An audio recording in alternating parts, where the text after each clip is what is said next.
Hello दोस्तों, कैसे हैं आप सभी। आई होप कि सभी अच्छे होंगे और अच्छे से पढ़ाई कर रहे होंगे। तो दोस्तों, जैसे जैसे समय नज़दीक आता जा रहा है, दिल की धड़कनें बढ़ती जा रही होंगी और बेचैनी आती जा रही होगी। कुछ लोगों को तो ऐसा भी हो रहा होगा कि टेंशन हो रही होगी पढ़ने में और पढ़ा भी नहीं जा रहा होगा। तो ये सब नॉर्मल चीज़ें हैं। जब एग्ज़ाम टाइम होता है तो एग्ज़ाम फीवर के कुछ लक्षण हमारे अंदर आ जाते हैं, तो उनसे घबराएं नहीं। जितना मन करता है अपने आप को ज़्यादा फोर्स ना करें, जितना मन करता है अपने आप को सिस्टमेटिक तौर से पढ़ाई कर में लगाएं और चीज़ों को समझने की कोशिश करें, रट्टा मारने की कोशिश ना करें। तो दोस्तों, हम लेकर के आ गए हैं इस वीडियो में गेसिंग पेपर 2, जो हमारा सब्जेक्ट है कॉन्स्टिट्यूशन उसका, ठीक है, लॉ का, जिसका कोड है K1002। तो दोस्तों, 3 घंटे का ये पेपर होगा, 100 मार्क्स का होगा। इसमें मैं बता दूं, अब से जो पिछले सेमेस्टर में जब पहले पेपर हुए थे हमारे, ठीक है, अब से प्रीवियस ईयर के जो पेपर हुए थे, तो वहां पर समय 1.5 घंटे था और 2 क्वेश्चंस आए थे लॉन्ग के। लेकिन इस बार फॉर्मेट चेंज होकर के आएगा, 3 घंटे का ही है। तो उस स्थिति में ना रहें। 3 घंटे का पेपर होगा जिसमें 3 लॉन्ग होंगे, 2 शॉर्ट होंगे और 5 वेरी शॉर्ट होंगे। इस तरह से 8 प्रश्न होंगे हमारे पास और 3 घंटे का टाइम होगा। दोस्तों, इसमें मैं आपको बता दूं कि हमें पेपर किस तरह से देना है। देखिए, सबसे पहले मैं आपको थोड़ा सा इंट्रोडक्शन करके बता देता हूं।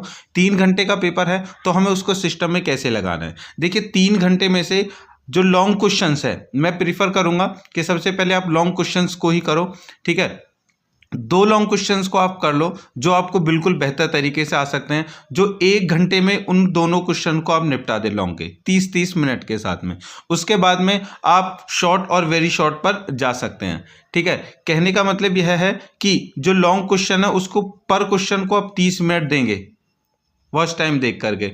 जो शॉर्ट क्वेश्चंस है उसको आप 15 से 20 मिनट देंगे 2 क्वेश्चंस को, और जो हमारे वेरी शॉर्ट हैं उससे 5 से 10 मिनट आप उन क्वेश्चंस को देंगे। इस तरह से अगर आप करेंगे तो आपका पेपर बहुत अच्छे से जाएगा और कोई भी क्वेश्चन नहीं छूटेगा। क्योंकि कई लोगों के कमेंट्स आते हैं, बोलते हैं कि सर जो पेपर है वो छूट जाता है, ठीक है। तो आप यही सबसे पहले करेंगे। दूसरा ये है कि अटेम्प्ट पहले कौन सा करना है। देखिए, मैं बताता हूँ, पहले अगर मैं जब भी मैंने पेपर दिए हैं, मैं पहले लॉन्ग को ही प्रेफर करता हूँ, ठीक है, लॉन्ग को। और लॉन्ग को भी तीनों में से सबसे पहले उस क्वेश्चन को करेंगे जो सबसे बेहतर हमें याद है, उसके बाद दूसरा, उसके बाद तीसरा, फिर मैं शॉर्ट पर जाता हूँ और अकॉर्डिंग टू द टाइम देख करके के बाद में क्वेश्चन को पढ़ लेता हूँ पांचों को कि इनको मैं 15 मिनट में, 20 मिनट में, 25 मिनट में इनका क्वेश्चन का आंसर दे दूंगा। इस तरह से आप अपने टाइम को मैनेज करें, ठीक है दोस्तों। तो चलिए, ये तो हो गई एग्जाम के लिहाज से थोड़ी सी इंस्ट्रक्शंस। अब देखते हैं हमारा गेसिंग पेपर क्या है कॉन्स्टिट्यूशन का, जो कि आपके लिए इंपॉर्टेंट है, ठीक है। इस पेपर में से आप जब इस पेपर को करेंगे तो आपको तकरीबन 70% ये पेपर आपको वहां पर देखने को मिलेगा, कम से कम। आगे की कोई सीमा नहीं है, 90% भी हम देखने को मिल सकता है। तो 70 से ऊपर ही देखने को मिलेगा, उससे नीचे नहीं मिलेगा, इस बात की गारंटी है। चलिए, तो देखिए, सबसे पहले हमने गेसिंग पेपर में वेरी शॉर्ट क्वेश्चंस के आंसर यहाँ पर रखे हैं। देखिए, वेरी शॉर्ट क्वेश्चंस हमने रखे हैं यहाँ पर। उनमें से सबसे पहला क्वेश्चन है, मूल अधिकार का दावा कौन कर सकता है और ये अधिकार किसके विरुद्ध उपलब्ध हैं। Who can claim fundamental rights and against whom these rights are available. अब मैं आपको यहाँ पर एक चीज और बता दूं जो बहुत ही इंपॉर्टेंट होने वाली है। इंपॉर्टेंट यह है दोस्तों कि जब हम पेपर देंगे या पेपर पढ़ेंगे तो उससे पहले हमें क्या करना है, हिंदी जो पढ़ेंगे हम क्वेश्चन की, उसके साथ साथ में क्वेश्चन की इंग्लिश पर भी ध्यान देना है, ठीक है। क्योंकि क्या होता है कि एग्जामिनर जो है हर साल क्या करता है कि क्वेश्चनों के फॉर्मेट्स को बदल देता है और उसमें हिंदी के जो शब्द होते हैं उनके सिनोनियम्स वहां पर रख देता है। तो इस वजह से हम कभी कभी इस उसमें रह जाते हैं कि आप पता नहीं, ये क्वेश्चन तो हमने पढ़ा ही नहीं, ये क्वेश्चन कहां से आ गया। लेकिन कंडीशन ऐसी नहीं होती है। अगर आप हिंदी पे देखेंगे, ठीक है, तो वहां पर कुछ चेंज होकर मिल सकता है, लेकिन इंग्लिश सेम टू सेम वहीं पर वही मिलेगी। तो मैं प्रीफर करूंगा कि पेपर में इंग्लिश पर भी थोड़ा सा ध्यान दे, क्योंकि जो हिंदी मीडियम वाले हैं वो इंग्लिश पर बिल्कुल भी ध्यान नहीं देते, उससे वो कंफ्यूजन में आ जाते हैं। अब जैसे कि ये है मूल अधिकार का दावा कौन कर सकता है, इसके विरुद्ध क्या उपलब्ध है, तो अब इसमें क्या कर सकता है, इसके आर्टिकल्स को पूछ सकता है आपको कि आर्टिकल्स क्या कहता है, आर्टिकल्स का कहां पर उपयोग कर सकते हैं। तो आप घूम जाओगे फिर, ये तो हमने पढ़ा ही नहीं था, कौन सा आर्टिकल दे दिया। तो क्या करना है, आर्टिकल्स को भी ध्यान रखना है और उसको हिंदी में किस तरह से परिभाषित किया है उसका अर्थ भी हमें ध्यान रखना है, तभी हम पेपर को अच्छे से अटेम्प्ट कर पाएंगे। ठीक है दोस्तों, चलिए आगे चलते हैं। दूसरा क्वेश्चन है हमारे यहाँ पर, विधि के समक्ष समता एवं विधियों का समान संरक्षण में अंतर स्पष्ट कीजिए। Right down the distinction between equality before law and equal protection of law. देखिए कभी कभी क्या है कि लोग भूल जाते हैं, ठीक है, जो नए दोस्त हैं हमारे वो क्या करते हैं, समक्ष समता और समान संरक्षण कभी कभी दोनों का अर्थ एक निकाल लेते हैं, लेकिन नहीं, जब हम इंग्लिश पे जाते हैं तो हमें पता चलता है ये इक्वलिटी बिफोर लॉ है और ये इक्वल प्रोटेक्शन ऑफ लॉ है। तो इंग्लिश पे इसलिए हम ध्यान रखने के लिए कह रहे थे। तीसरा क्वेश्चन हमने यहाँ पर गैसिंग में रखा है कि भारतीय संविधान में कितने मूल अधिकार हैं, अति संक्षेप में लिखिए। How many fundamental rights are available there under Indian constitution, write down very briefly. देखिए अब यहाँ पर मूल अधिकार दे रहा है, अब जिस अनुच्छेद में मूल अधिकारों का वर्णन है केवल वो अनुच्छेद को भी लिख कर दे सकता है, ठीक है, या फिर कुछ इनकी जो हिंदी है उसको चेंज कर सकता है। तो आप बिल्कुल भी घबराइए नहीं, क्वेश्चन को जरूरी है, मैं ये मानता हूं कि 90% जरूरी यह है पेपर में कि हम क्वेश्चन क्या पूछ रहा है उसका पता लगाना।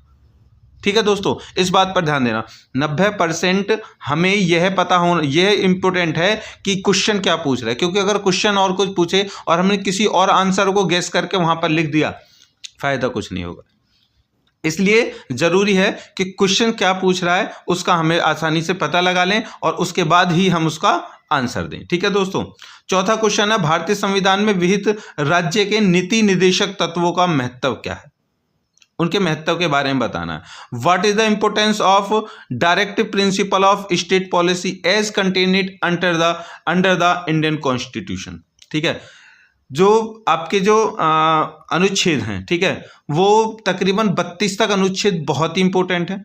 उसके बाद में 51 तक आपको पढ़ना प्रीफर करता हूं कि उनको एक बार पढ़ लीजिएगा, क्योंकि उससे ज़्यादा अनुच्छेद कोई आने वाला इसमें है नहीं। चलिए आगे, हमारा यहाँ पर जो 5वां प्रश्न है वह है कि भारतीय संविधान की प्रस्तावना में पदावली पंथ निरपेक्ष किस संविधान संशोधन से जोड़ा गया है। देखिए अब इस क्वेश्चन को यहां से इस तरह से पूछ लेगा, by which amendment act the term secular was added in the preamble of the Indian constitution. और इसको दूसरे तरीके से भी पूछ सकता है, देखिए यहां पर हमने उसको मेंशन किया है, दूसरे तरीके से ऐसे पूछ सकता है कि पंथ निरपेक्षता पदावली से आप क्या समझते हैं, what do you mean by the term secularism. और इसको ये भी कह सकता है पंथ निरपेक्ष का जो संशोधन हुआ था वो कब हुआ था, ये पंथ निरपेक्ष शब्द कब संविधान में जोड़ा गया, किस संशोधन के तहत जोड़ा गया। तो ये सारी चीज़ें हमें पता होना चाहिए।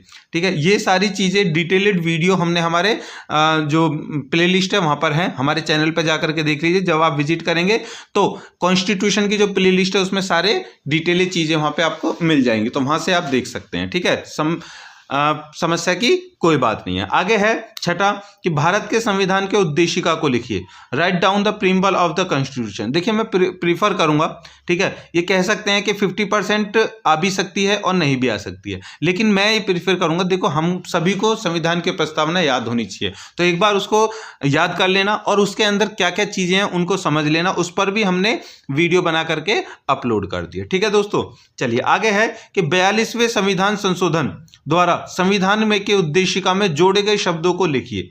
देखिए 42वें संविधान संशोधन में जो जो शब्द जोड़े गए थे उनको लिखिए। इसमें पंथ निरपेक्ष भी आपको मिल जाएगा। तो इंग्लिश में है कि write down the insert word in the preamble of the constitution.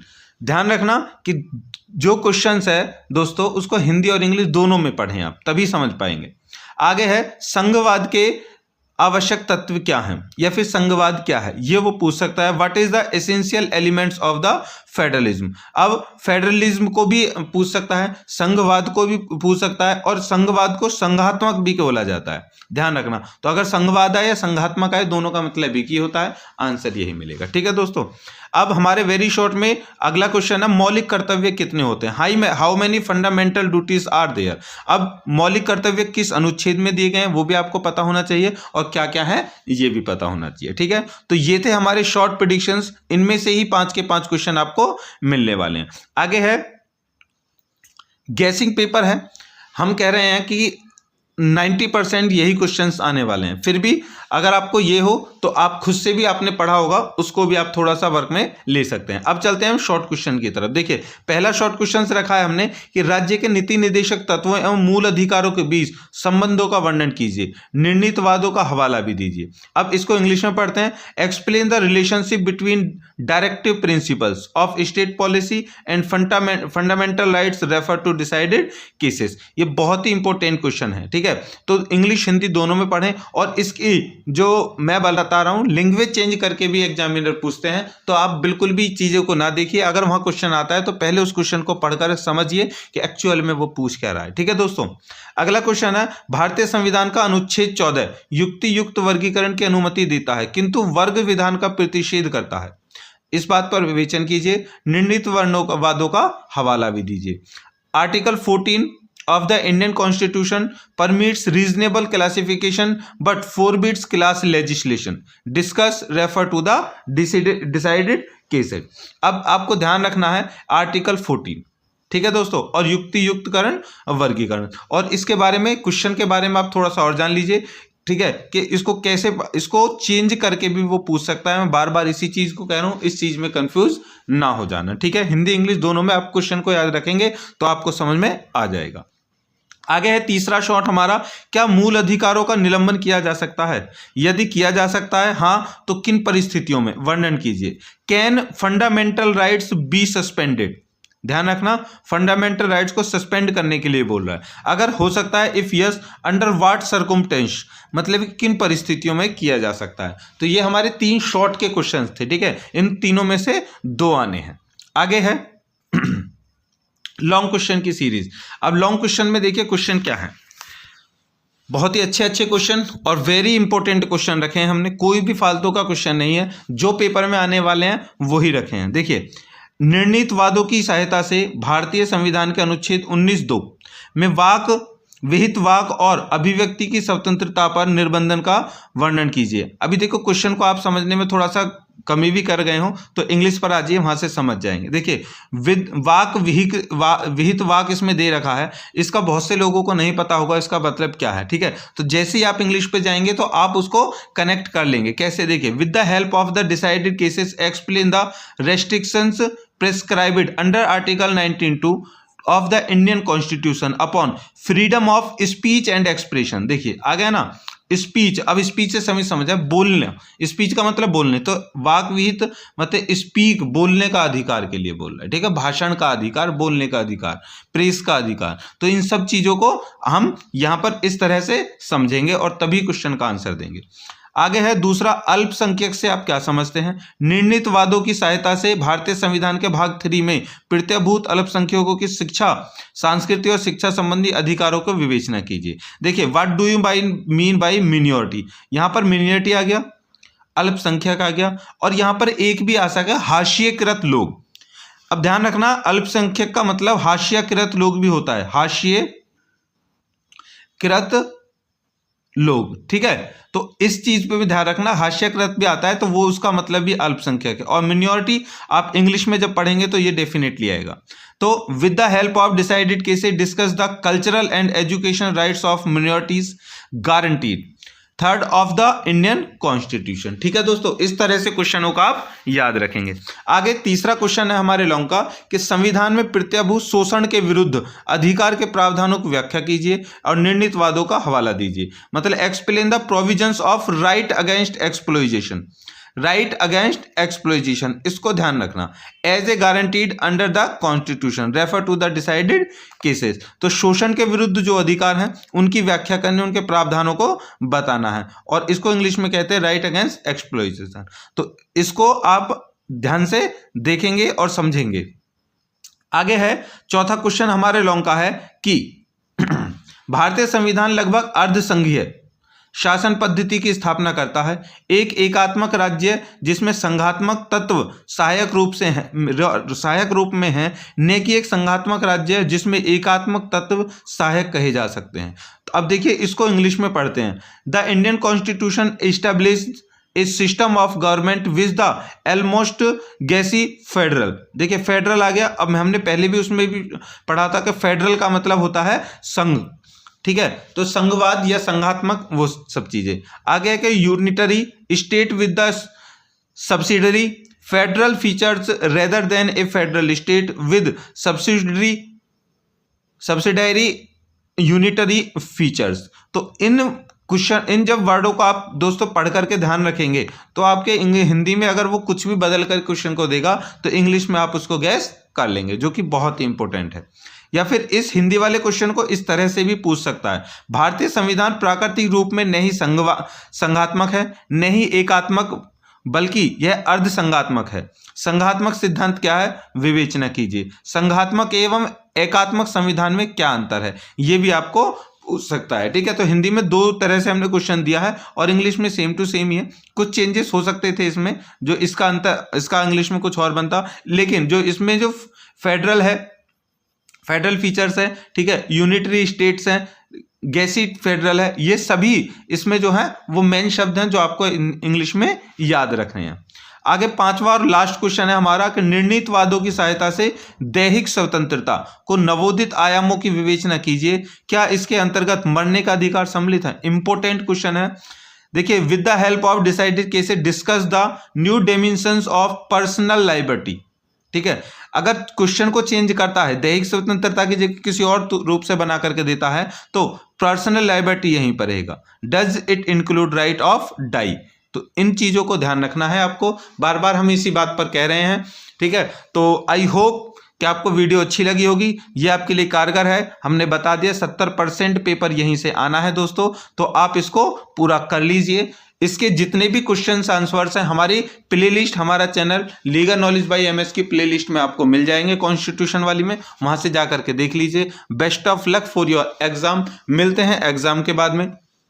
साथ के साथ में दोस्तों हमारे वीडियो को लाइक करना, चैनल को सब्सक्राइब करना और शेयर करना ना भूलें, और फीडबैक हमें ज़रूर दें कि हमारी जो द्वारा दी गई जानकारी है, इन्फॉर्मेशंस है, क्या आपको लगता है कि वो आपके काम आएगी या नहीं आएगी। इस बात का ज़रूर गौर करें। धन्यवाद, मिलते हैं नेक्स्ट वीडियो में, तब तक के लिए बाय बाय, कीप लर्निंग।